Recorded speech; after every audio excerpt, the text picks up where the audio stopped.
ጤና ይስጥልኝ ተመልካቾች፣ ወንድማገኝ ይባላለሁ። ኢትዮጵያ ማናት? ኢትዮጵያዊነት ምንድነው? በሚል ርዕስ የጀመርኩት ዝግጅት 12ኛ ክፍል ነው። በፊት እንዳልኩት እንግዲህ ክፍሎችን የምናገረው ተከታታይነት ተያያዥነት ስላላቸው ምናልባት አንደኛውን መስማት የተሟላ የዝግጅቱን መልእክት ስለማያስተላልፍ ነው እና ከቻላችሁ ከቁጥር 1 ጀምራችሁ ብታዩት የዚህን ዝግጅት ሙሉ ዓላማ ለማወቅ ይቻላል። በእርግጥ ወደ ሚዲያ ስወጣ እንደወጣ ያደረገኝ በየአካባቢው ያለ ግጭት፣ የእርስ በርስ መገዳደል ነበር። ከዛ በላይ ደግሞ በጣም የተሳሳቱ ትርክቶች በልብ ወለድ መልክ እየተጻፉ ሕዝብን ለእልቂት የሚዳርግ ሁኔታ ስለነበር መድረሻ መንገዴ ምናልባት በዚህ መልክ ብጀምረው በሚል ነው እና እንግዲህ ምን ያህል ተሰምቷል፣ ምን ያህል መልእክቱ ደርሷል አላውቅም። አንድ ነገር የማውቀው ግን ሰውም ባይሰማ እግዚአብሔር ሰምቶኛል ብዬ አስባለሁ። ዛሬ ከሞላ ጎደል በእርግጥ አንዳንዱ በስሜት አንዳንዱ በየግል ጥቅሙ ወደ ሰላሙ ባይመጣም ብዙ ወጣቶች ህይወታቸውን እያተረፉ ስለሆነ በእውነት ደስ ይላል እና የህዝብ እንግልትም መቆም አለበት። እንደውም መቼም ሰው ሲኮን ለሰው ማሰቡ ነው ጥሩ የሚሆነው። አንድ ሰውን ሲገልጹት ምን ይላሉ? ሰው የስጋ ኑሮ ብቻ አይደለም የሚኖረው ይላል። ከስጋም በላይ የሆነ ማንነት አለው። የሰው ልጅ ሀሳብ አለው፣ እምነት አለው፣ አእምሮ ጸባያዊና አእምሮ መንፈሳዊ አለው ይላሉ። ጸጋ አለው፣ ክብር አለው፣ ጽናት አለው፣ ታሪክ አለው፣ ጥያቄ አለው። ከሁሉ በላይ ግን ተስፋ አለው ነው እና ሁልጊዜ በተስፋ መኖር ጥሩ ነው። ማሰብ ጥሩ ነው። ለሰው ልጅ ማዘንም ተገቢ ነው። ሰው ሆኖ ያን ማድረግ አለበት። ሰው ሆኖ መገዳደል፣ ሰው ሆኖ መጨካከን፣ ሰው ሆኖ በዘር መከፋፈል ግን የሰውነት ባህሪ አይደለም፣ ከሰውነት የወጣ ነው። እንደተባለው ከበፊትም የአንድ አባት እናት ልጆች ሆነን የአዳምና ሔዋን ልጆች ሆኖ ዛሬ ጊዜ በፈጠረው ግማሹ በቋንቋ ይለያያል፣ ግማሹ በሃይማኖት ሲገዳደል ይታያል እና እነዚህ በሙሉ ምክንያቶች ናቸው። በጣም የሚገርመው በሃይማኖትም ስም ተደራጅተው ከሌላው ጋር የሚገዳደሉት እድል ቀንቷቸው ስልጣን ሲይዙ ያን የቆሙለትን ህዝብ ነው የሚያሰቃዩት። በቋንቋም በዘርም የሚደራጁት እንደዛው ነው። በፊተኛው ዝግጅቶች እንዳልኩት በነጻ አውጪ ስም የተደራጀውና እድል አግኝተው ስልጣን የያዙት በሙሉ ያን ቆመንለታል የሚሉትን ህዝብ ምንም አልጠቀሙትምና እንግዲህ ዋናው መገዳደል ይቁም ነው። እግዚአብሔር የተመሰገነ ይሁን። ይችን ሀገር ጥሎ አይጥላትም። የሰላም ወሬ ብዙ እየተሰማ ስለሆነ ደስ ይላል። በዛ ይቀጥል ነው እና ባለፈው ዝግጅቴ አንድ ይቅርታ የምጠይቀው አስቴር አወቀን ለመሸጋገሪያ የአስቴር አወቀን የድምፃዊት አስቴር አወቀን ሙዚቃ ለመሸጋገሪያነት አቅርቤ ያለው ብዬ ነበር። በአጋጣሚ ግን ዩቲዩብ ስላልፈቀደ ተቆርጦ እንዲወጣ ተደርጓል። እሱን ይቅርታ ጠይቃለሁ። ምናልባት አሁንም ካሳለፈልኝ ባክግራውንዱን ቀይሬ ጥራቱ እንደዛ ባይሆንም ለማሰማት ሞክራለሁ። በጣም ደስ የሚል የኢትዮጵያን ከፍታ የኢትዮጵያን ትንሣኤ የሚያሳይ ዝግጅት ስለነበር ወይም ሙዚቃ ስለነበር ከዚህ ፕሮግራም ጋር ይሄድልኛል ብዬ አስቤ ነበር። አልተቻለም። በሁለተኛ ለመሸጋገሪያ የሶፊያ ሽባባውንም አቅርቤ ነበር። እሱ ደስ በሚል ሁኔታ አልፏል። እንግዲህ ሶፊያ ሽባባው ማለት የጂጂ የሙዚቃዋ የቅኔዋ ባለቤት የጂጂ ሽባባው እህት ነች። የአቶ ሽባባው ልጆች ናቸው። እሷም ስለ ኢትዮጵያ ከፍታ ነበርና ያቀነቀነችው በጣም ደስ ይላል። አሁንም እንግዲህ በዚህ ደግሞ በሌላ ሙዚቃ እንሸጋገርና ወደሚቀጥለው ዝግጅት ይሄዳለሁ።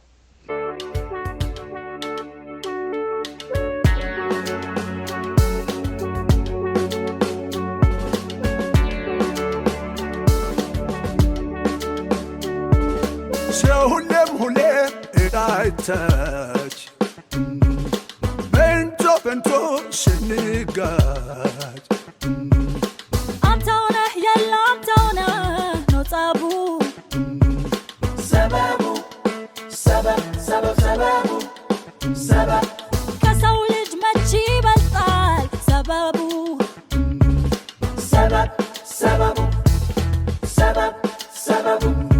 ሚናዬ ናፍቅር ብቻ ዓለምን በፍቅር ማያዬ ዞር በጥላቻ አንድ ሰው እልፍ ይለውጣል ናፍቅር ብቻ በፍቅር ፀሐይ ያወጣል ዞር በጥላቻ መንቃት አንጀምርም ወይ ከቁ ሰው አይበልጥም ወይ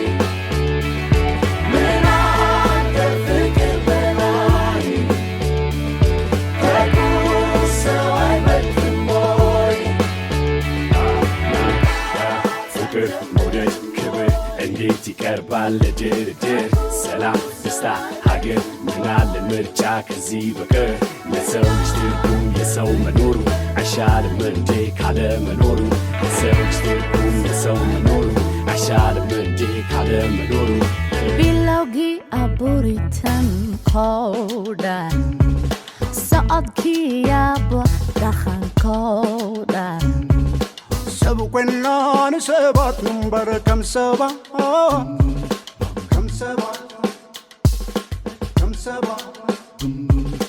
ይሻይ ካሻመና ሸምፖ አስያሎ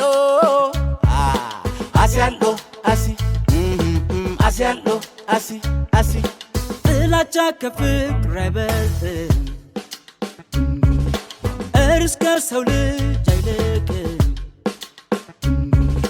ገላንገራ መሌ ቀልቢፍ ለቤን ጉቱ ድንጉቱ ቁስንጂ አይተካም ሰብ ገንዘቡ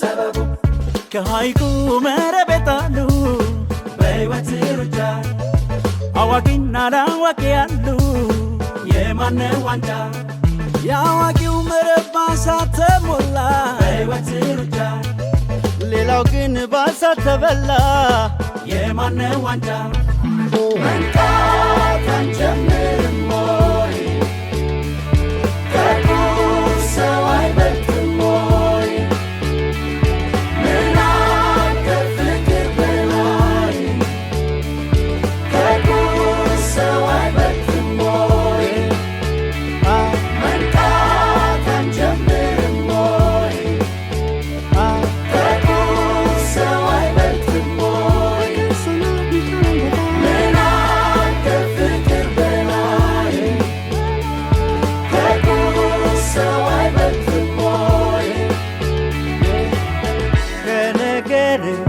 ከነገር በላይ የነበረን ፍቅር ልቆ እስካይ አይኖቼን ምን ጋርዷቸው ነበር ያጠፋሁት ያንጣፋጭ ፍቅር የሰው ልጅ ከሁሉ ይልቃል ይህ ነው የኔ ቃል መንቃት አንጀምርም ወይ ከቁ ሰው አይበልጥም ወይ ምናል ከፍቅር በላይ ከቁ ሰው አይበልጥም ወይ መንቃት አንጀምርም ወይ ከቁ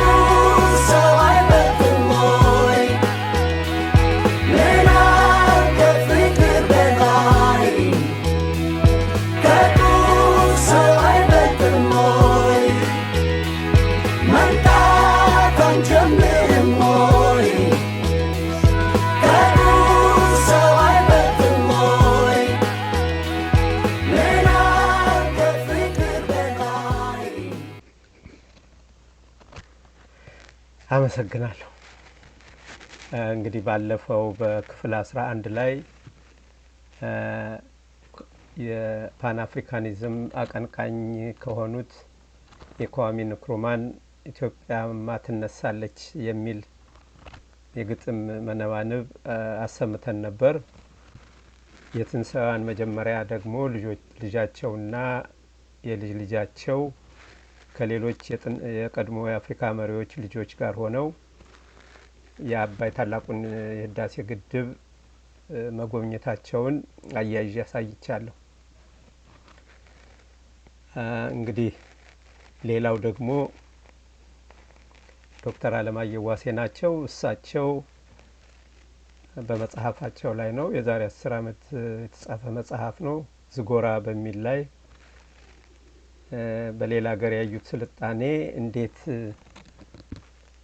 በረሃ የሆነ ሀገር እንደዛ አድጎ ሲያዩ ወይም ስለ ዱባይ ነው የተሰማቸውን ጸጸት ስሜት ከፈጣሪያቸው ጋር ሙግት እና ልመና ነበር የገቡትና እንግዲህ ልመናቸው ተሰማላቸው ወይ ብዬ ደግሞ ጠይቃለሁ።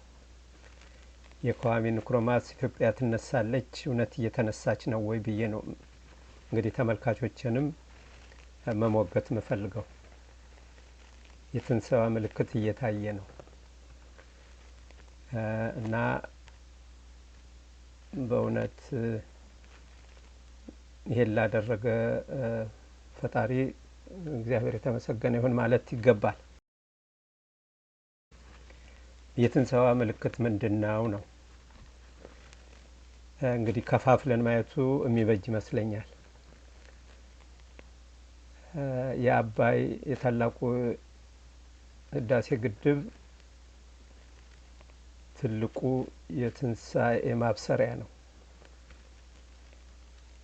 ኢነርጂ ይሉታል፣ ወይም ኢነርጂ በጥሬ ትርጉሙ ኃይል ማለት ነው።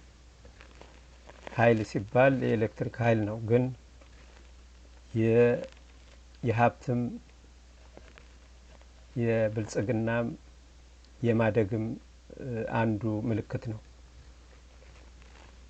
የታላቁ የህዳሴ ግድብ ግድቡን ብቻ አይደለም ይዞ የመጣው። እንደውም የጉባ በረከት በሚል ዝግጅት ላይ አንድ የቀረበ ፕሮግራም ነበርና በዛ ላይ የተበሰሩ ታላላቅ ኢትዮጵያን ታላቅ የሚያደርጉ ስራዎች፣ እቅዶች ወይም ሊሰሩ የታሰቡ እየተሰሩ ያሉ ታላላቅ ነገሮች ተነስተዋል።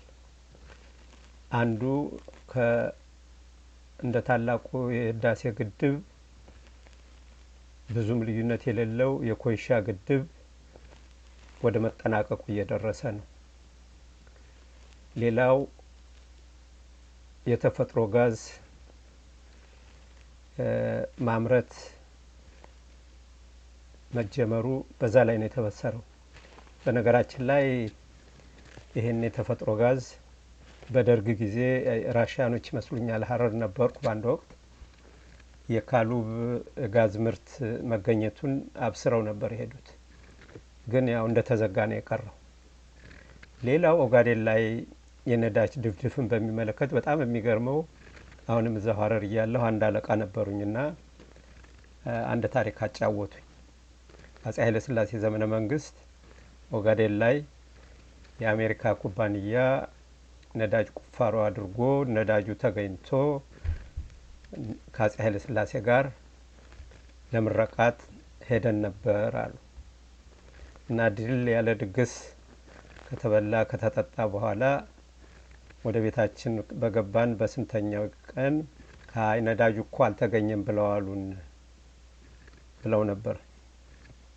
ይሄ ግን እንግዲህ ያው የዓለም ተንኮል፣ ሴራ፣ ደባ ነው እንጂ ጋዙም ነበር ነዳጁም አለ ማለት ነው። አሁን ግን ኢትዮጵያ የከፍታ ምልክት ነውና የካሉብ ጋዝም ማምረት ጀምሯል። የኦጋዴን ነዳጅም ድፍድፍ ነዳጅ እንግዲህ ሪፋይነሪው እየተሰራ ነው ተብሏል። ስለዚህ ድፍድፉ ተገኝቷል ማለት ነው።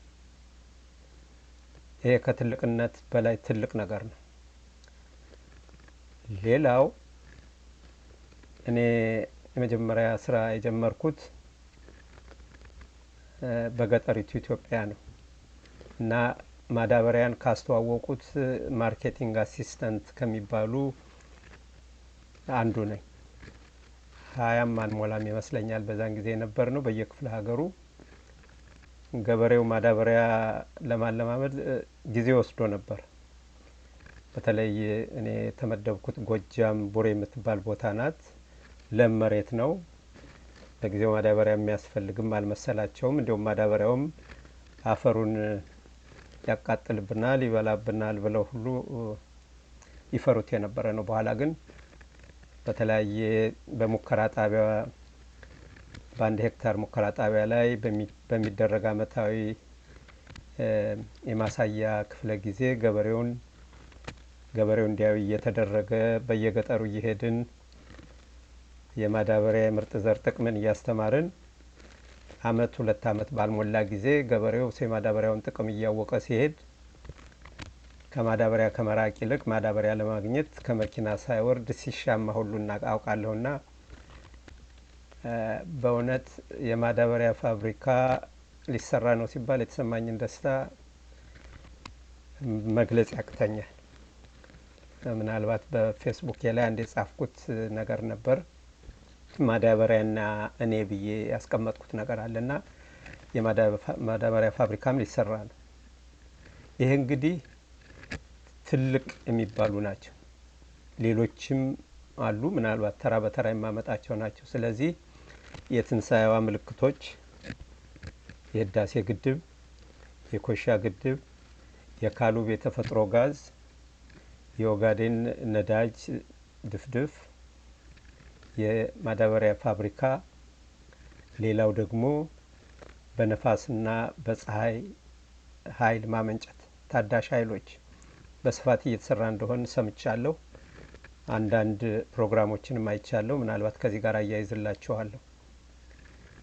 ሌላው እንኳን አፍሪካን የመሰለ ሀገር ወይም ደግሞ እንኳን ኢትዮጵያን የመሰለ ሀገር የማይታሰብ የሚመስለው የኒውክሌር ኃይል ለማመንጨትም ኮንትራት የኢትዮጵያ መንግስት ከራሽያ መንግስት ጋር ኮንትራት መፈራረሙን ሰምተናልና ይሄ ከትንሳኤም በላይ ትንሳኤ ነው። ሌሎችም በየደረጃው እናያቸዋለን። በግብርናው፣ በቱሪዝሙ፣ በከተማ ግንባታው እንግዲህ ተራ በተራ የምናነሳቸው ይሆናሉ። ለዛሬው ግን ከዚህ ሙዚቃ መሸጋገሪያ በኋላ በኢነርጂው በኩል ኢትዮጵያ ልትደርስ የምትችልበትን ደረጃ ወይም እድገት የሚያሳይ አጠር ያለ ዝግጅት ስላለ እሱን ሰምተን እንመለሳለን።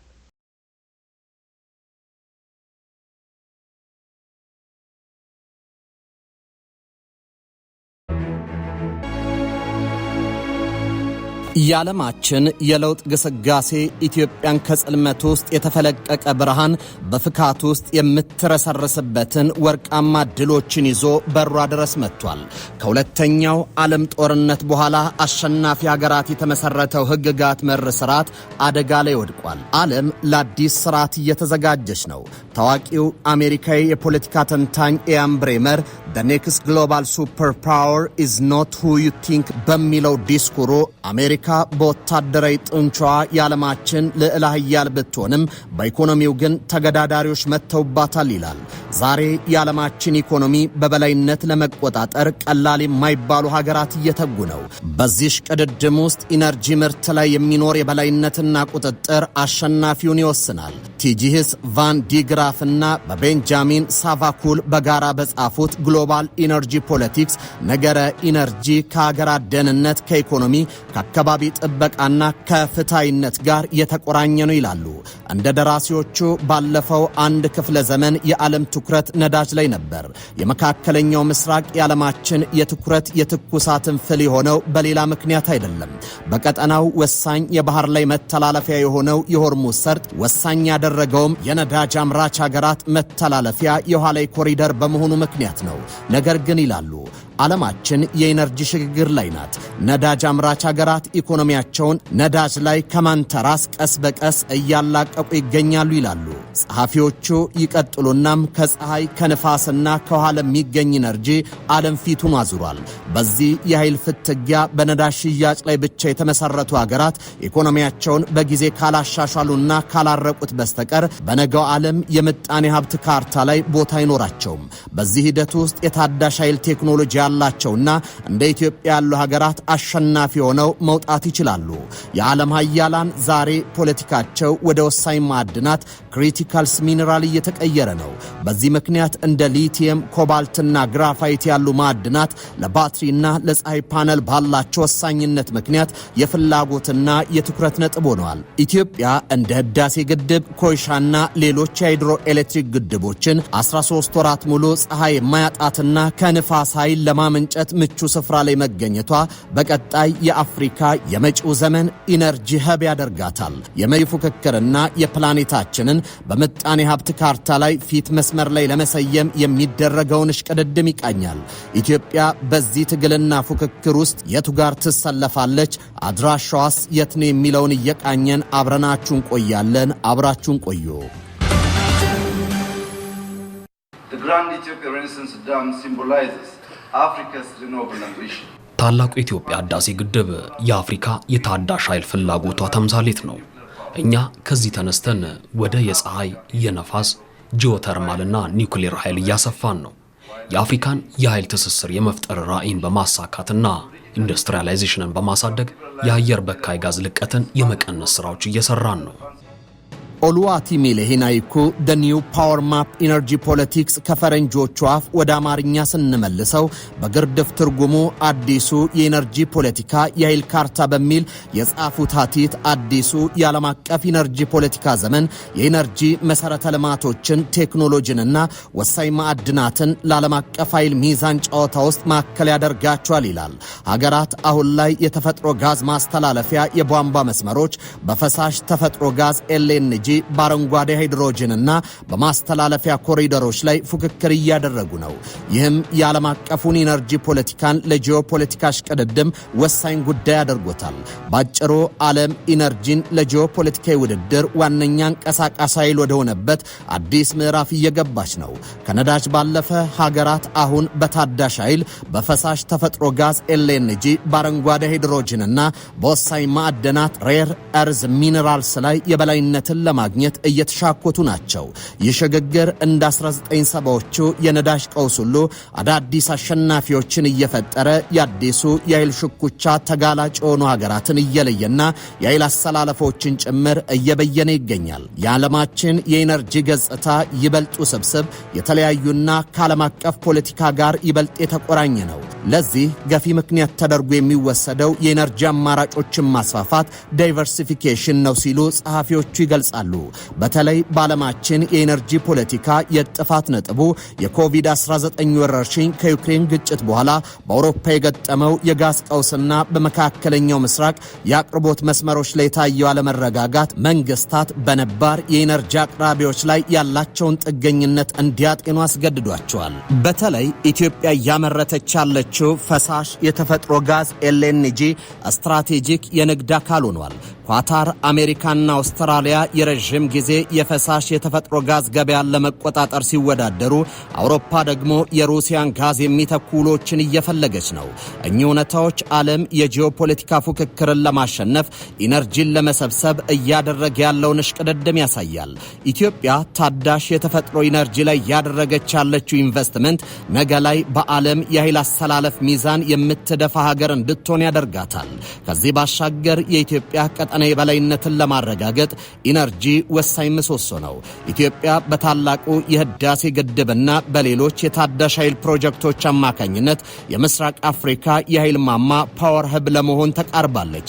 ዛሬ የቀጠናው ሀገራት በኢትዮጵያ ኢነርጂ አቅርቦትን ለመጠቀም ከፍተኛ ፍላጎት አላቸው። ኬንያ፣ ጅቡቲ፣ ሱዳንና ታንዛኒያ ከኢትዮጵያ የኤሌክትሪክ ኃይል ይገዛሉ። ይህ ኢኮኖሚያዊ ትስስር ኢትዮጵያ በቀጠናው ላይ ያላትን የፖለቲካ ተሰሚነት ከፍ አድርጎታል። የህዳሴ ግድብ ሙሉ በሙሉ ወደ ሥራ መግባቱ ሀገሪቱ በቀጠናው ካሉት ሀገራት ሁሉ በበለጠ ርካሽና አስተማማኝ ኃይል እንዲኖራት ያደርጋል። አሃዞችም ይህንን እውነት ያረጋግጣሉ። በ2017 የኢትዮጵያ ኤነርጂ ኤክስፖርት አድጓል። ይህ የኃይል አቅርቦትን አሁን ባለው ደረጃ ኢትዮጵያ ከፍተኛ የኤነርጂ አምራች ሀገር ያደርጋታል። እርግጥ ኢትዮጵያ ካላት አቅም አንጻር ጅማሯ ወፍ የቆመች የሚያስብል ብቻ ነው። ሙሉ አቅሟ ላይ ስትደርስ በዓለም የኤነርጂ ካርታ ላይ አንቱ የሚያስብላትን ያልተገለጠ አቅም እንዳላት ታይቷል። በዓለማችን በስፋት በተለይ በአሁኑ ጊዜ ትልቅ ትኩረት ያገኙት እና በስፋት እየለሙ ያሉት የታዳሽ ኢነርጂ ኃይሎች ናቸው።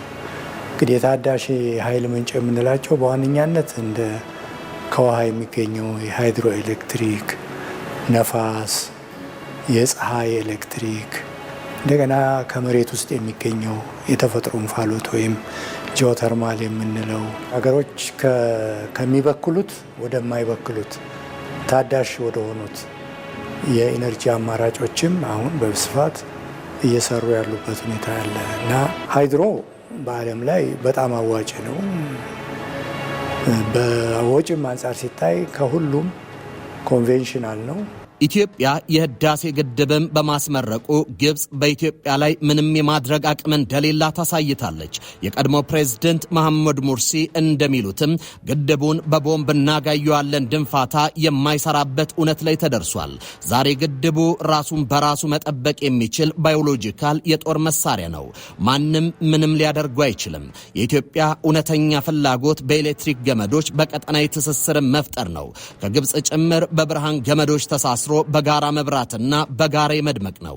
ኢትዮጵያ በዓለም የኢነርጂ ካርታ ላይ ወሳኝ ስፍራ የሚያስቀምጣት ስራዎችንም ሰርታለች። በሶማሌ ክልል ካሉብ በዓመት 111 ሚሊዮን ሊትር ማምረት የሚችለውን የኦጋዴን ፈሳሽ የተፈጥሮ ጋዝ ፕሮጀክት የመጀመሪያ ዙር ተመርቋል።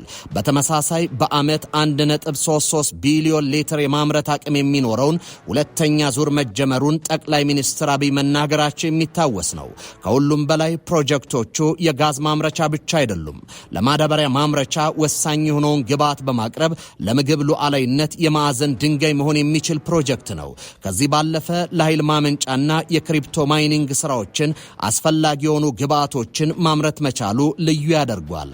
ኢትዮጵያ በሶማሌ ክልል የጀመረቻቸው ከተያያዥ መሰረተ ልማቶች ግንባታ ጋር በአጠቃላይ ወደ 10 ቢሊዮን ዶላር ዋጋ ያላቸው ሜጋ ፕሮጀክቶች ናቸው። የኢትዮጵያ ቀጣይ ተስፋ የሆነው የተፈጥሮ ጋዝ ተጨባጭ ኢኮኖሚያዊ ፋይዳ በትንሹ አፍታተን ስንመለከተው ይህም ምስል ይሰጠናል። የመጀመሪያው ወደ ሀገር የሚገባውን ነዳጅ ለመተካት ያስችላል። የተፈጥሮ ጋዝ ሀገር ለነዳጅ የምታወጣውን ወጪ በመቀነሱ ረገድ ሚናው ትልቅ ነው። የተፈጥሮ ጋዝ አስፈላጊው ማቀነባበሪያን በመጠቀም በአሁኑ ሰዓት እጅግ ተፈላጊ ወደ ሆኑት የነዳጅ አይነቶች የታመቀ የተፈጥሮ ኮምፕረስድ ናቹራል ጋዝ ሲኤንጂ እና ወደ ፈሳሽ ሊኩዊዲፋይድ ናቹራል ጋዝ ኤልኤንጂ ምርትነት ተለውጠው ፔትሮሊየምን ነዳጅን መተካት ብቻ ሳይሆን በበለጠ መልኩ በጥሩ ጥራት ጠቀሜታን ይሰጣሉ። ኢራን፣ አርሜኒያ፣ ጣሊያን፣ ፓኪስታንና ቻይና በምሳሌነት የሚጠቀሱ ሀገራት ናቸው። ዛሬ በዓለም ላይ የተፈጥሮ ጋዝን የመጠቀም ፍላጎት በየዓመቱ 3.4 ትሪሊዮን ኪዩቢክ ሜትር ደርሷል። ምክንያቱ ደግሞ ከድንጋይ ከሰልና ከዘይት ጋር ሲወዳደር የካርቦን ልቀት መጠኑ አናሳ በመሆኑ ነው። የአሜሪካው ኢነርጂ ኢንፎርሜሽን አድሚኒስትሬሽን እንደ ኤሮፓያን አቆጣጠር በ2012 ባወጣው ሪፖርት ከነዳጅና ከድንጋይ ከሰል የሚወጣው የካርቦን ዳይኦክሳይድ ልቀት ከፍተኛ በመሆኑ የተፈጥሮ ጋዝን ለኃይል ምንጭ መጠቀም ተመራጭና ተፈላጊ እንዲሆን አድርጎታል ይላል። ለቤት ውስጥ ፍጆታ የሚሰጠው ጥቅም ከፍ ያለ ነው። አሜሪካ ከግማሽ በላይ የሚሆነውን የቤት ውስጥ ፍጆታዋን የምትሸፍነው በተፈጥሮ ጋዝ ነው። ይህ ጋዝ ለቤት ውስጥ አገልግሎት ከፍተኛውን ድርሻ ይዛል። የተፈጥሮ ጋዝ እንደ ናፍጣና ቤንዚን ሁሉ ለትራንስፖርት አገልግሎት ከፍተኛ ጠቀሜታ አለው። ለአየር ትራንስፖርት በተለይም ለመለስተኛ አውሮፕላኖች ይጠቅማል። ዋጋው ከናፍጣ ከናፍጣና ከቤንዚን ጋር ሲነጻጸር ዝቅተኛ ነው። ከዚህ በተጨማሪ በከባቢ አየር ላይ የሚያደርሰው የብክለት መጠን አናሳ በመሆኑ በአሁኑ ወቅት ተመራጭነቱን ከፍ አድርጎታል። መረጃዎች እንደሚያመለክቱት የዓለም ሀገሮች 17.2 ከመቶ የሚሆነውን የትራንስፖርት ነዳጅ ፍላጎታቸውን የሚሸፍኑት ከተፈጥሮ ጋዝ ነው። ሲሻገር ለኢንዱስትሪ አገልግሎት ይውላል። አሞኒያም በማምረት ለማዳበሪያነት ይጠቀማል። ኢትዮጵያ እኚህን ሳይንሳዊ ጠቀሜታዎችን ወደ መሬት አውርዳቸዋለች። ይህ የኢነርጂ ምርት ትርጉሙ ብዙ ነው። ዛሬ ከፍተኛ ኢነርጂ የሚፈልጉት የክሪፕቶ ማይኒንግ እና የሰው ሰራሽ አስተውሎት ኤአይ ዘርፎች ኢትዮጵያ አይን እንዲጣልባት አድርጓል። የኃይል ፍላጎታቸውን ለማሟላት በተለይም በክሪፕቶ ማይኒንግ ኢትዮጵያን ተመራጭ አድርገዋታል። ከዓለም የኢነርጂ ፍላጎት አንጻር ኢትዮጵያ የነገ ብሩህ ቀኗን እየሰራች ትገኛለች። የኢትዮጵያ የኢነርጂ አማራጮች ማብዛቷና ታዳሽ ኃይል ላይ መንተራሷ ሀገሪቱ በኢነርጂው ካርታ ላይ ተፈላጊ ሀገር እንድትሆን ያደርጋታል። ዓለም ከነባር የኢነርጂ አማራጭ ወደ አዲሱ ሽግግር እያደረገ ይገኛል። ይህ ሽግግር እንደ ኢትዮጵያ ያሉ በተፈጥሮ በኢነርጂ አማራጭ የታደሉ ሀገራትን ባለጸጋ ሀገራት አድርጎ ይፈጥራቸዋል። በዚያው ልክ የኃይል ሚዛን ለውጥ እንዲፈጠር ምክንያት ይሆናል። ይህ የኃይል ሚዛን ለውጥ ከቀድሞቹ የኢነርጂ አቅራቢዎች ወደ አዲሶቹ ይተላለፋል። በዚያም ልክ የዓለም የጂኦፖለቲካ የኃይል አሰላለፍ ለውጥ ያደርጋል። ኢትዮጵያ የመጪውን ዘመን ጌት የሚያደርጋት እውነትም ይህ ነው። ለታችኛው ተፋሰስ ሀገራት ያለኝ መልእክት ህዳሴ ለሱዳን፣ ህዳሴ ለግብጽ በረከት ነው። ኢትዮጵያ ውስጥ ያለው ልማት ልማታቸው ነው። ኢትዮጵያ ውስጥ ያለው ኢነርጂ በኋላም በኢነርጂ እንደመጣበት ለሁሉም ጎረቤቶች የሚዳረስ ነው። ኢትዮጵያ በኢነርጂ ዘርፍ የተከተለችው መንገድ እጅግ አዋጭና ጊዜንና መሬት ላይ ያለ እውነትን የዋጀ ነው። በታዳሽ ኃይል ላይ ከመንተራስ ባሻገር የኢነርጂ አማራጮችን ማስፋቷ የክሪፕቶ ማይኒንግ፣ ለሰው ሰራሽ አስተውሎት ኤአይ እና ለዲጂታል ዓለሙ የተትረፈረፈ ኢነርጂ በማቅረብ ለኢነርጂ ፈላጊው ዓለም ያደርጋታል። ከዚህ ባሻገር የኢነርጂ ካርታ ላይ አዲሲቷ ሲሳይ የሚያደርጋት ያላት ጥቅል አቅምና በርካታ አማራጮች ናቸው። ዛሬ የኢትዮጵያ ኢነርጂ ዘርፍ በአፍሪካ ብቻ ሳይሆን በዓለም አቀፍ ደረጃ በትኩረት የሚታይና ለታዳሽ ኃይል ተምሳሌት እየሆነ የመጣ ዘርፍ ነው። ሀገሪቱ ካላት የተፈጥሮ ጸጋ አንጻር በዓለም የኃይል አሰላለፍ ውስጥ ያላትን ቦታ እየጎላ ይገኛል። ሀገሪቱ ኢነርጂን የምታገኘው ከታዳሽ ኃይል ነው። ውሃ፣ ንፋስ፣ ጂኦተርማልና ፀሐይ የኢትዮጵያን የታዳሽ ኃይል ምንጭ ያደርጋታል። ይህ በዓለም አቀፍ ደረጃ አሁን ካለው የአየር ንብረት ለውጥ ክላይሜት ቼንጅ አጀንዳ ጋር በፍጹም የተጣጣመ ነው። በዚህ ምክንያት ኢትዮጵያ የኮፕ 32 ጉባኤን እንድታዘጋጅ ተመርጣለች። ከአረንጓዴ አሻራ ታዳሽ ኃይል የማምረት ተግባሯ ሞዴል ያደርጋታል። 11ኛው ተከዜ ነው። 7ኛው ግቤ ነው። 2ኛው ኮይሻ ነው። 1ኛው ገርድ ነው። ከ15ቱ 4ቱ በአፍሪካ ያሉ ግድቦች ኢትዮጵያ ውስጥ ይገኛሉ። 1ኛ፣ 2ኛ፣ 7ኛ እና 11ኛ። ነገር ግን በሃይድሮ ኢትዮጵያ ማምረት የሚገባት የኢነርጂ አቅምና ዛሬ ያመረተች ያለችው ደግሞ ገና ብዙ ይቀርናል። አሁን ኮምፓሪዝኑ ከአፍሪካ ሲሆን በርከት ያለ ቁጥር አለ። በሀገር ካለ ፖቴንሻል አንጻር ደግሞ ሲሆን ገና ብዙ ይቀራል። ኢትዮጵያ በአፍሪካ በኃይል ምርት ከቀዳሚዎቹ 5 ሀገራት መካከል አንዷ ናት። የታዳሽ ኃይል የኢነርጂ ምርትን ከተመለከትን ኢትዮጵያ ቀዳሚ ናት። ታላቁ የህዳሴ ግድብ መጠናቀቁ የጂኦተርማል የነፋስና የፀሐይ የተፈጥሮ ጋዝ አቅሞችን ሀገሪቱን የመጪው ዘመን አውራና ሉላቴ ያደርጋታል። ኢትዮጵያ በዓለም የኃይል አሰላለፍ ውስጥ ያላት ሚና በታዳሽ ኃይል ላይ እየሰራች ያለችው ስራ ማሳያ ነው። ዛሬ ዓለም ወደ ካርቦን አልባ ኢነርጂ በሚሸጋገር በዚህ ወቅት ኢትዮጵያ ያላት የተትረፈረፈ የውሃና የነፋስ ኃይል ለዚህ ዘርፍ ተመራጭ ያደርጋታል። በዚህም የቻይና የአውሮፓና የአሜሪካ ኩባንያዎች በኢትዮጵያ የኃይል ዘርፍ ላይ ያላቸውን ፍላጎት ሀገሪቱን የዓለም አቀፍ የጂኦፖለቲካ ትኩረት እንድትሆን አድርጓታል። ተንታኞች ሀገሪቱን የምስራቅ አፍሪካ የኃይል ማማ ፓወር ሀብ ናት ይላሉ። ኢትዮጵያን ወደ ጎረቤቶቿ ኢነርጂን ኤክስፖርት አደርጋለች። ለሱዳን፣ ለጅቡቲና ለኬንያ የኃይል ሽያጭ እያካሄደች ነው። ኦሉዋቲ ሚሌሂን አይኩ the new power map of energy politics ሀቲት መሰረት የዓለም የኤሌክትሪክ ትስስርና የዲጂታል ኢነርጂ መሰረተ ልማቶች ለሀገራት ግንኙነትን በመወሰኑ ረገድ እጅግ ጠቃሚ ሆነዋል። ስማርት ግሪዶች፣ ድንበር ተሻጋሪ የኃይል ማስተላለፊያዎችና የባትሪ መረቦች የሀገራትን የኃይል ግንኙነት ይወስናሉ። የአውሮፓ የገበያ ትስስር፣ የቻይና የፀሐይ ፓነልና ባትሪ ኤክስፖርት እንዲሁም የባህረ ሰላጤው ቀጠናዊ የኤሌክትሪክ መረቦች ኤሌክትሪክ እንዴት የጂኦፖለቲካ መሳሪያ እንደሆነም ያሳያሉ። በአጠቃላይ ዓለም አቀፍ የኤነርጂ ፖለቲካ ጥምረቶችን እያስተካከለ መካከለኛ ኃይል ያላቸውን ሀገራት አቅም እያሳደገና መሰረተ ልማቶችን ማዕድናትንና ታዳሽ ኃይልን የተጽዕኖ መሳሪያዎች እያደረጋቸው ነው። በዓለም ስርዓት አሁን የተመሰረተው በነዳጅ ሃይድሮካርበንስ ላይ ብቻ ሳይሆን ነገም በሚወስኑት ማዕድናት ቴክኖሎጂና የኤነርጂ መረቦች ላይ ጭምር ነው። ኢትዮጵያ ዛሬ በኢነርጂው ዘርፍ ላይ እየሰራች ያለችው ስራ በኢነርጂ ካርታና እርሱን ተከትሎ በሚሰላው የጂኦፖለቲካል የኃይል አሰላለፍ አዲሲቷ የተስፋና ባለብርቱ ክንድ አድርጎ ይሰራታል። እንግዲህ የኢትዮጵያን ትንሣኤ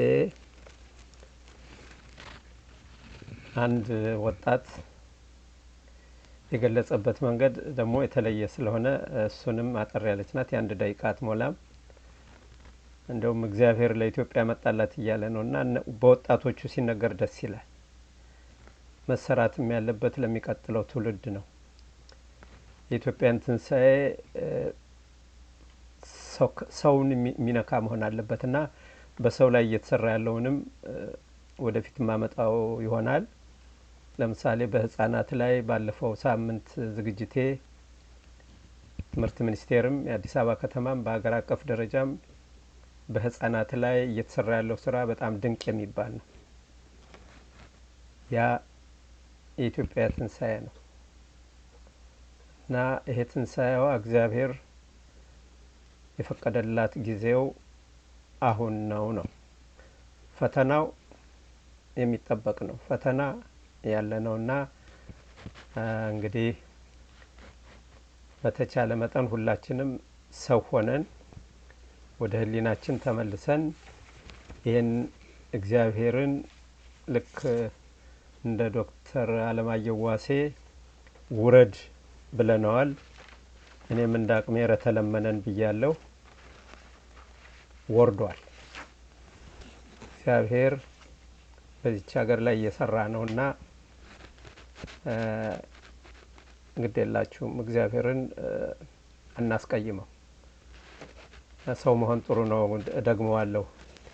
ሰው ያሉትን አንድ ሰው የስጋ ኑሮ ብቻ አይደለም የሚኖረው፣ ከስጋም በላይ የሆነ ማንነት አለው።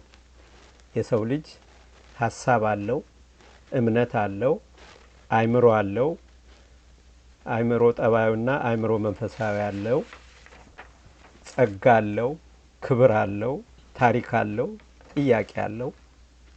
ከሁሉ በላይ ግን ተስፋ አለው ነውና ተስፋውን አናጨልምበት። ወደፊት ማመጣዋል። ምን ያህል ሰላም ሲሆን የሰው ልጅ ምን ያህል ደስተኛ እንደሆነ መራቡንም ማወቅ። እርግጥ ሰላም ውድ ናት፣ ብዙ ታስከፍላለች። ግን ውድም ቢሆን የሚከፈለውን ዋጋ ከፍሎ ሰላምን ማምጣት ተገቢ ነው ለማለት ነው። ያ ፍቅር በፍቅር ልትሆን ነው። እግዚአብሔር እየመጣ ነው። በጥላቻ ሀብታቸው የገነቡ በፖለቲካ ሀብታቸው የገነቡ በብሔር ሀብታቸው የገነቡ ሰዎች ማለት ነው። እነዚህ ሰዎች እየተዳከሙ ነው። ማን ነው እየጠነከረ ያለው? ልባቸው ውስጥ ፍቅር ያላቸው ሰዎች እየተነሱ ነው በድፍረት ማለት ነው። ኢትዮጵያ አሁን ወደ ቦታዋ እየገባች ነው። እግዚአብሔር እየመጣ ነው። ሁላችሁም ቅዳሜና እሁድ ቤተክርስቲያን እየሄዳችሁ ከሰኞ እስከ አርብ ስለሌላ ብሔር ማውራት አቁሙ። ብሔር የሚባል ነገር የለም። አይገባችሁም እንዴ? አይገባችሁ? መቼ ነው የሚገባችሁ? ብሔር የሚባል ነገር የለም። እባካችሁ አንድ አይነት ደም ነን። ተውትና አንድ አበሻ ከአንድ አበሻ ጋር፣ አንድ አበሻ ከአንድ ነጭ ጋር የሚለየን ምንም ነገር የለም። ዓለም ላይ እዛ ይሄ ማፕ ያሰመሩበት ማለት ነው እኛን ዲቫይድ ኤንድ ኮንከር ለማድረግ ነው ጋይስ። እኛ እስከተጣላን ድረስ እነዛ ተደብቀው ከላያችን ላይ እንደዚህ የሚጫወቱብን ማለት ነው። they enjoy it። እባካችሁ ንቁ።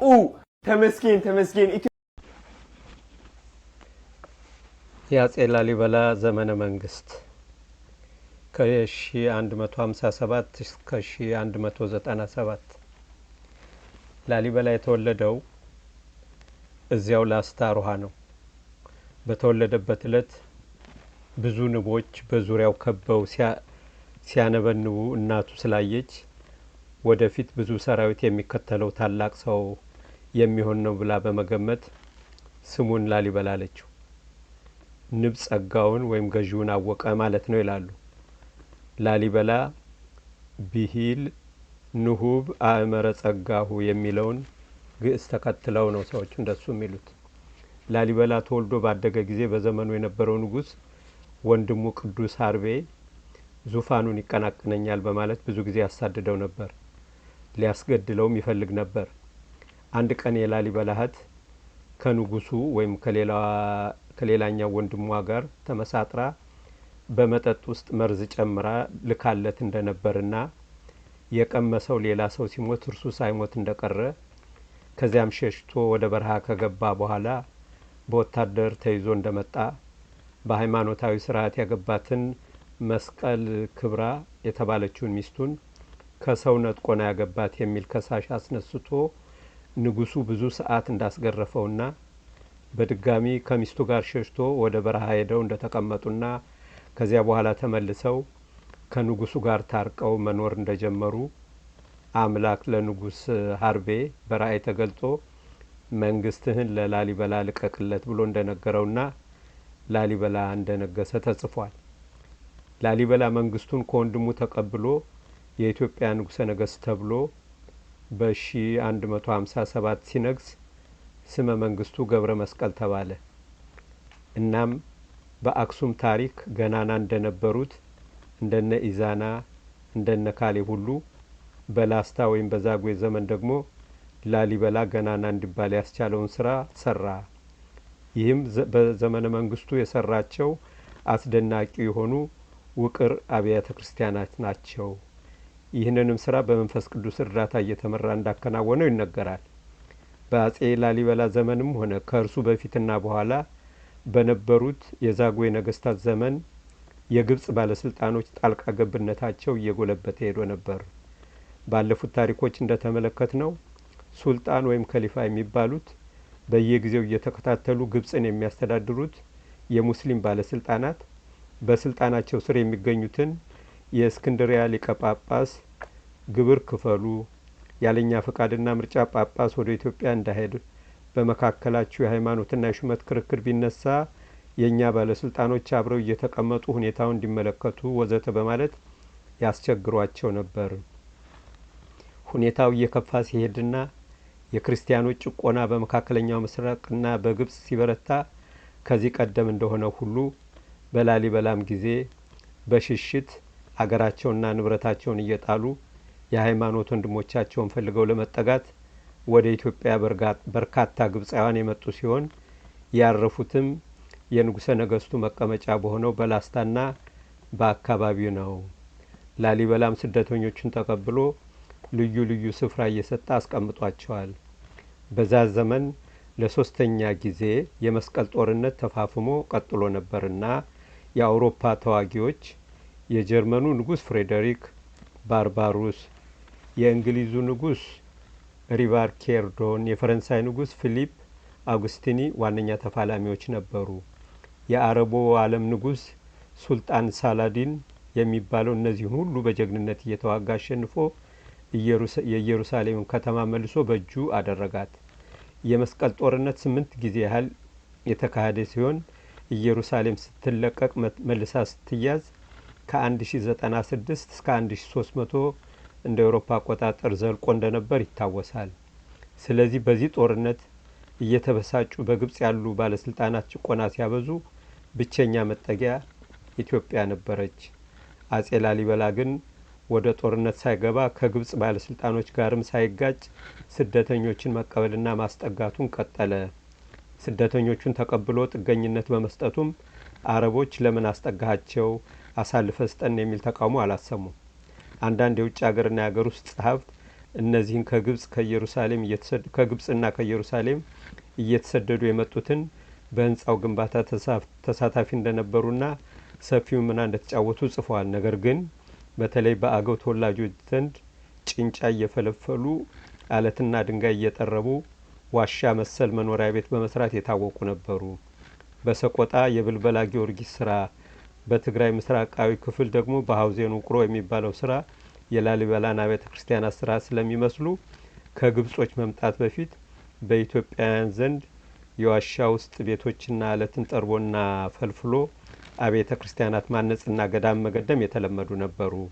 በተጨማሪም የላሊበላን አይነቱ ውቅር አብያተ ክርስቲያናት በዓለም በየትኛውም ሀገር ተፈልጎ አልተገኘም። ከዚህ አንጻር በኢትዮጵያን ብቻ የተሰሩ ብለው የሚከራከሩ አሉ። ምናልባት አመዛዝነን ወደ አንድ እውነት አንድረስካን ስደተኞቹ በማስዋቡ ስራ ሰፊ ድርሻ እንደነበራቸው ማመን ይኖርብናል። ምክንያቱም ቀደም ሲል የተሰሩት መሰል ስራዎች ውበት የሌላቸውና አባጣ ጎርባጣ የነበሩ ናቸውና አጼ ላሊበላ በዘመኑ የጽድቅና የመንፈሳዊነት ባህሪ የተላበሰ እንደነበር ነው የሚታወቀው። 11ዱን ውቅር አብያተ ክርስቲያናቱን ከማሰራቱ በፊትም የእግዚአብሔር አብ ቤተ ክርስቲያን በግሸን አምባ ሰርቷል። በተጨማሪም በሸዋ፣ በጎንደር፣ በላስታ ዙሪያ 181 የሚደርሱ መቅደሶችን አሰርቷል። ቀጥሎም ከግብጽ እየተሰደዱ ከመጡት ክርስቲያኖች መካከል ልዩ ልዩ የእጅ ሙያ ያላቸውን ገንቢዎችን፣ አናጺዎችን፣ ድንጋይ ጠራቢዎችን ከስደተኞቹ ውስጥ መኖራቸውን ሲሰማ ራሱ አስጠርቶ እየጠየቀ እውቀታቸውን አረጋገጠ። በዚያው በላስታ ወይም ገዳመ ሮሃ በሚባለው ስፍራ ድንጋያማ የሆነ ቦታ አስመርምሮ አንዱን ትልቁን ቋጥኝ ውስጡን እያስፈለፈለ ልዩ ልዩ ክፍሎች በር፣ መስኮት፣ ጣራ፣ ግድግዳ እያስወጣ በልዩ ልዩ ጌጥ እያሳመረ አሳነጸው። ከዋና ዋና ከተማዎቹ ከእስክንድሪያ፣ ከካይሮ፣ ከጥንት ግብፃውያን ሲወራረስ የመጣውን ከግሪክና ከቆስጠንጠንያ ተደባልቆ ዘመናዊ የሆነውን ስራ የለመዱትና በአጠቃላይ ከኢየሩሳሌምና ከግብጽ ለመጡት 500 ልዩ ልዩ ሰራተኞች በግንባታው ጊዜ የበላይ አለቃ ሆኖ ከአጼ ላሊበላ ጋር በቅርበት እየተመካከረ ስራውን ያሰራ የነበረው ሲዲ መስቀል የሚባለው የግብጽ ባለሙያ ሲሆን ሌሎች ኢትዮጵያ ባለሙያዎች ደግሞ በተመሳሳይ አበይተ ቡግና በሚባሉ የበላይ አለቃ እየተመሩ እንደሰሩትም ተጽፏል። ስራው ይሰራ በነበረበት ጊዜ አጼ ላሊበላ ተጨማሪ ሰው እንደሚያስፈልግ አወቀ። እናም ለግብጹ ሱልጣን ሌሎች የእጅ ጥበብ የሚያውቁና የጎደለውን ጥበባዊ የማስዋብ ስራ የሚሰሩልኝ ባለሙያዎች ላክልኝ ብሎ ተልኮለታልም ይባላል። ልዩ ልዩ የቤተ መንግስትና የቤተ ክህነት ሹማምንት ከላይ ከተጠቀሱት ባለሙያዎች ጋር ሆነው በጋራ ተሳትፎበታል። ይህን መሰሉን አገላለጽ የውጭ ሀገር ጸሐፊዎች ይወዱታል፣ ይመርጡታልም። እነሱን መሰረት ያደረጉ የሀገር ውስጥ ጸሐፍትም አይክዱም። እኛም በማስዋቡ ስራ መሳተፋቸውን መካድ አንችልም። እናም ስራው በብዙዎች ተሳትፎ ተከናውኖ ድፍን 20 ዓመት ፈጅቶ ሊጠናቀቅ ችሏል። የ11ዷ ቤተ ክርስቲያናት ዝርዝርም ቤተ ደናግል፣ ቤተ ማርያም፣ ቤተ መድኃኔ ዓለም፣ ቤተ መስቀል፣ ቤተ ጎልጎታ፣ ቤተ ቅዱስ ሚካኤል፣ ቤተ ገብርኤል፣ ቤተ አባ ሊባኖስ፣ ቤተ መርቆሪዎስ፣ ቤተ አባ ማኑኤል፣ ቤተ ጊዮርጊስ በሚል የተሰየሙ ናቸው። ከነዚህ ውስጥ እጅግ የተዋበውና በብዙዎች ዘንድ የሚደነቀው ቤተ መድኃኔ ዓለም ነው። ቤተ መድኃኔ ዓለም 10 ሜትር ወርድ፣ 38 ሜትር ስፋት፣ 43 ሜትር ርዝመት አለው ይላሉ። እነዚህን አስደናቂ ህንጻዎች ቦታው ድረስ እየሄዱ አጼ ላሊበላ እነዚህን አብያተ ክርስቲያናት አሳንጾ ውስጣቸውን ማስጊጦ ተገቢውን መንፈሳዊ አገልግሎት እንዲሰጡ በማድረግ በዘመኑ የነበሩትን ብቻ ሳይሆን እኛንም የወደፊቱንም ትውልድ ሊያኮራ የሚችል ታላቅ ስራ ሰርቷል። በዚህም ከዛጉዌ ነገስታት ውስጥ ገናና ሊሆን ችሏል። በዘመኑ የተሰራው የስራ ውጤትም ከዓለም አስደናቂ ቅርሶች አንዱ ነውና በ1978 ዓመተ ምህረት በዩኔስኮ መዝገብ ሊሰፍር ችሏል። እነዚህና አስደናቂ ህንጻዎች ቦታው ድረስ እየሄዱ የተመለከቱ የውጭ ሀገር ታሪክ መርማሪዎችና ጎብኚዎች ተደንቀዋል። ከተመለከቱትም ውስጥ ይህን መሰል ከአንድ ቋጥኝ ተፈልፍሎ የተሰራ ህንጻ በዓለም ላይ እንደሌለ ያረጋገጡ ብዙዎች ናቸው። ተጨማሪ ታሪክ ያካተቱ አስተያየቶች ስለሚበረክቱም ከብዙዎቹ ጥቂቱን እንይ። እናንተ ኢትዮጵያውያን የኢየሩሳሌም ሰማያዊት መንግስተ ሰማያት ባላገሮች ናችሁ። በእኔ እምነት ገነት ማለት ይቺ ሀገራችሁ ናት። ብዙ ሀገሮችን በጉብኝት አይቻለሁ። የግብጽ ፒራሚዶችን፣ የቫቲካን ቤተ አምልኮችን፣ የግሪክ ቤተ ጣዖቶችን፣ ምድረ እስራኤልን ወዘተ። ነገር ግን እንደ ላሊበላ ህንጻዎች ያስደነቀኝ የለም። ዛሬም ዓለም በጥበብ ይምጠቅ፣ ጨረቃን ይጎብኝ፣ ህዋውን ይፈትሽ እንጂ የእናንተን አባቶች ሰማያዊ ጥበብ ሊደርስበት አልቻለም። በዚህ ልትመኩ ይገባችኋል ሲሉ ቢል ግርሃም የተባለ አሜሪካዊ ተጓዥ እና ጸሐፊ ገልጸዋል።